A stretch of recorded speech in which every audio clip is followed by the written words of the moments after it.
কাছে 3-4টার মতন আলু থাকে তাহলে এই লোভনীয় ডিশটি আপনিও যখন তখন বানিয়ে নিতে পারেন। দেখুন কেমন হয়েছে দেখতে, খেতেও ভীষণ লোভনীয়। চলুন তাহলে রেসিপিটা দেখা যাক। সুপ্রিয় দর্শক, এইচ কুকিং টিপ চ্যানেলে আপনাদের সবাইকে অনেক অনেক স্বাগত একটি নতুন ভিডিও দেখবার জন্য। আজকের আমি বানিয়েছি পটেটো বল। আলু দিয়ে এই চিপসটি ভীষণ সুস্বাদু খেতে। ছোট বাচ্চারা তো পছন্দ করবেই, আপনি নিজেও পছন্দ করতে বাধ্য হবেন যদি একবার বানিয়ে খেয়ে থাকেন। প্রথমে আমি 4টে আলু সিদ্ধ করে নিয়েছি। সিদ্ধ হওয়ার পরে আলুগুলো একটু ঠান্ডা হতে দিয়েছি এবং পাশের ছালগুলো ছাড়িয়ে নিচ্ছি। আলুগুলোর ছাল ছাড়ানো হয়ে গিয়েছে, দেখুন সমস্ত আলুগুলোর ছাল আমি ছাড়িয়ে নিয়েছি একে একে করে। এরপরে আলুগুলোকে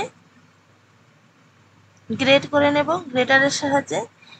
হাতে ভেঙে নিলে কি হয় যে ভিতরে শক্ত শক্ত থেকে যেতে পারে, সেজন্য আমি সমস্ত আলুগুলোকে আরেকটা প্লেটে ট্রান্সফার করে নিয়ে একটা গ্রেটারের সাহায্যে গ্রেট করে নেব।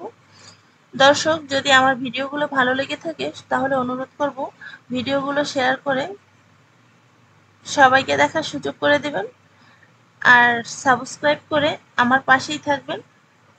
আলুগুলো গ্রেট করে নিতে নিতে দেখুন সমস্ত আলুগুলোকে এই গ্রেট করে নিচ্ছি। আপনি যদি হাত থেকে ভেঙে নেন তাহলে হচ্ছে ভিতরে শক্ত শক্ত থেকে যেতে পারে। সব আলুগুলোকে আমি গ্রেট করে নিয়েছি।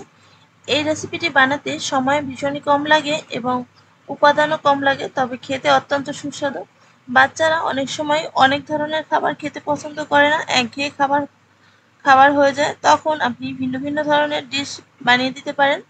তখন এই রেসিপিটা আপনার সেই ভিন্ন রেসিপির মধ্যে থাকতে পারে। আমি এটা যেদিন বানিয়েছিলাম সেদিন আমার বাচ্চা ভীষণ পছন্দ করে এটা খেয়েছিল। প্রথমে আলুগুলো গ্রেট করে নেওয়ার পরে 1 চামচ পরিমাণ মতন লবণ দিয়েছি এবং 1 চামচ ভাজা জিরার গুঁড়ো দিয়েছি। সামান্য একটু চিলি ফ্লেক্স দিয়ে দিচ্ছি, যেহেতু বাচ্চার খাবার বানিয়েছি। একটু তেল দিয়ে দেব, সয়াবিন তেল। এরপরে দিয়ে দেব কর্নফ্লাওয়ার। আপনি আলুর পরিমাণ বুঝে কর্নফ্লাওয়ারটা দিতে হবে। আমার কাছে এখানে 4টা আলুর জন্য 5 টেবিল চামচ মতন কর্নফ্লাওয়ার দিয়েছি। এবার সমস্ত কিছু উপকরণ একসাথে ভালোভাবে মেখে নিতে হবে। এই মাখাটা যত ভালো হবে আলুর চিপসটা খেতে তত ভালো হবে। ভালোভাবে মেখে দেখুন আমি একটা ডো তৈরি করে নিয়েছি। এগুলো আটা তৈরি করার মতন আটার ডোর মতন হয়নি, একটু ফেটে ফেটে আসছে। এরপর আমি আলুর চিপসের সেই বল শেপ দিয়ে দেব। দেখুন দেখতে কত সুন্দর হয়েছে। এভাবে হাতে তেল লাগিয়ে সমস্ত ডো থেকে আমি ছোট ছোট বল তৈরি করে নেব। এটা দেখতে তো ভীষণ লোভনীয় হবে এবং খেতেও অত্যন্ত সুস্বাদু হবে।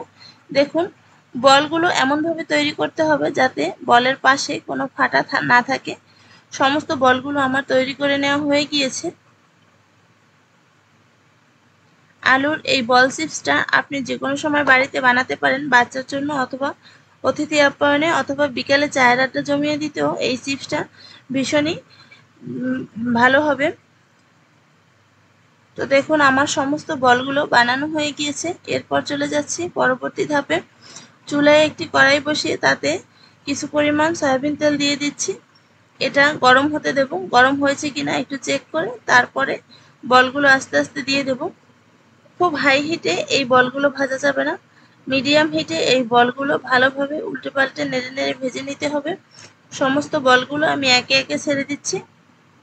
প্রথমে এই বলগুলো উল্টাতে একটু অসুবিধা হতে পারে, আপনি অতি সাবধানে একটু কাঠি অথবা যে কোনো খুন্তি হলে ভালো হয়, এগুলো দিয়ে একটু উল্টে নেবেন। একটু সময় ভাজা হওয়ার পরে এটা উল্টাতে বেশি ঝামেলা হবে না। দেখুন আমি সমস্ত বলগুলো একটু ভালোভাবে ভেজে নিচ্ছি। খুব অল্প সময়ে এই বলগুলো ভাজা হয়ে যাবে। এই রেসিপিটি বাড়িতে কখনো না বানিয়ে থাকলে অবশ্যই একবার ট্রাই করে দেখবেন, ভীষণ ভালো হয় খেতে। আমি সমস্ত বলগুলো ভালোভাবে ভেজে নিয়ে লাল লাল করে ভেজে নিয়ে তুলে নিচ্ছি।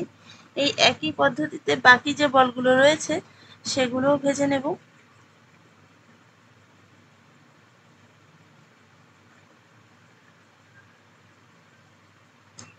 বাকি বলগুলো একে একে কড়াইয়ের মধ্যে দিয়ে দিচ্ছি। মিডিয়াম হিটে সমস্ত বলগুলো আমি ভেজে তুলে নেব। দেখুন কতটা সুন্দর হয়েছে আলুর এই বল চিপসগুলো। আমি তো এটা প্রথমবার ট্রাই করেছি, আপনারা বাড়িতে একবার ট্রাই করে অবশ্যই আমাকে জানাবেন খেতে কেমন হয়।